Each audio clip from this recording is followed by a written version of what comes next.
SABC, host broadcaster of the G20 South Africa 2025.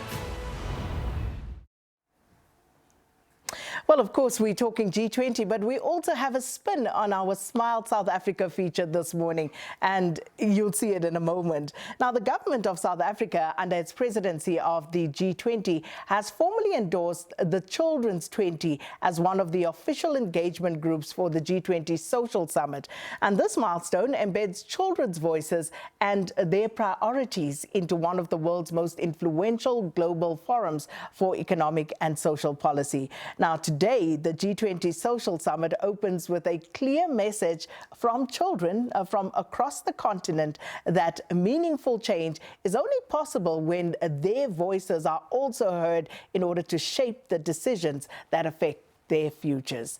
And those who are going to represent the children's voice at the G20 Presidency's Main Summit are 14-year-old Amogelang Mashele, a president of the Nelson Mandela Children's Parliament, and we also have 16-year-old Sesona Qhimngqoshe, who is a member of the Nelson Mandela Children's Parliament, and they join us in studio. Ladies, good morning. You are most welcome. Thanks for coming through. Thank you. Thank you. Let me start with just what the G20 means, because for other children making their way to school now, you know, they've been seeing all of this G20, hearing it on the news or just passing by, perhaps not quite understanding what this is about. So perhaps you can break it down for us. Sesona? Actually, it's Amogelang. Yes, Amogelang. G20 means the group of 20, where 20 countries meet together to discuss economical issues. I can put it that way in a simpler form. So what does it mean for children? Okay, so what it means for children, it's a platform where we can raise our concerns with regards to the global stage, because we are usually entrapped into our nations rather than being able to explore the global stage. So to be part of G20, I think it's a special thing, and yeah. You say it's a special thing. For a child, you know, who lives in a township somewhere in an informal settlement, why is this important?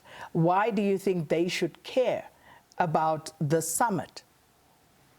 I think they should care about the summit because the decisions that are going to be made are going to shape their future. So they should also take part in decision making.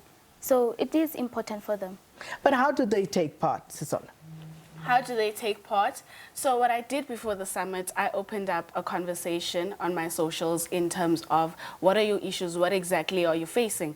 Because the 50 of us that are at the summit can't obviously cover the entire country of South Africa, but we can surely try with using social media and the digital space. So in terms of that, look out for things like that. Go on social media, share what you want to share and speak freely. And in terms of those in rural areas who don't have access to social media, it is kind of a difficulty, and it's one of the things that we are discussing in our Children's 20 declaration. So Amogelang, in terms of what you found in your discussions to be important as children, what would you like to foreground in the discussions of the social summit? I didn't quite catch that. So which things do you think are important for children that should be discussed at the social summit and finally make its way into the leaders' communique? We discussed 5 commissions, that is AI, digital well-being, SDGs, those are sustainable development goals. Climate change is usually the most important one because it affects children, mostly the ones at schools and rural areas, and many others. Let's talk about that. You know, climate change is obviously one of the key topics, one of the priority discussions. And when we talk, Sesona, about how it affects children, you said it does. So how are children impacted by this? Okay, so during our discussion, we had a few special guests from Kenya. It was child representatives from Kenya, and they shared what it's like to experience climate change in their country. And the most devastating part of it in terms of affecting children is that children can die from it. In terms of you can get diseases due to the destructions that are happening around you and so forth, and buildings can crumble and fall on kids, and that leads to the death of children. So affecting children, it has to be increasing the child death rate.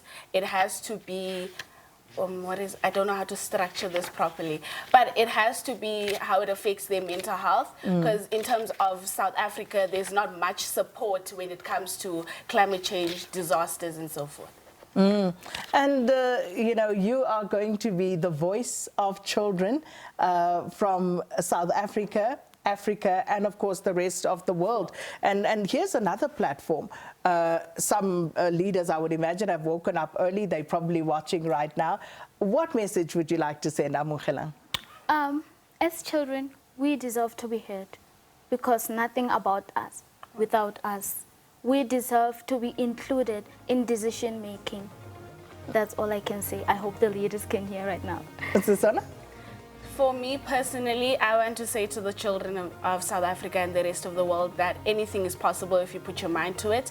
We want to be included. We can fight for inclusion. And the one thing I want to say is, can the G20 leaders sit down and this year officially make Children's 20 part of the formal engagements in each G20, so next year we can hand it over to the children of the United States. And I'd like to say to Mr. President, Your Excellency, please take our declaration with care and with consideration, and try to fill the G20 official declaration with the children's demand more than the other discussions. Thank you. And to add on that, I'll be the one who's going to be reading the declaration. So I'll be honored to meet the president, and I hope that you'll take our message seriously and take the Children20 declaration to the main G20 summit. Well, does he have a choice? I don't think so. And there you have it. And we did say it's a bit of a twist on our Smile South Africa feature this morning. Thank you so much, ladies. And those are the representatives, as you heard from Amogelang. She will be reading that declaration of the children. But thanks to Amogelang and Sesona for speaking to us, members of the Nelson Mandela Children's Parliament, about what they will be contributing to the G20 summit through the social summit segment of this particular gathering. All right, we'll park that there for the time being.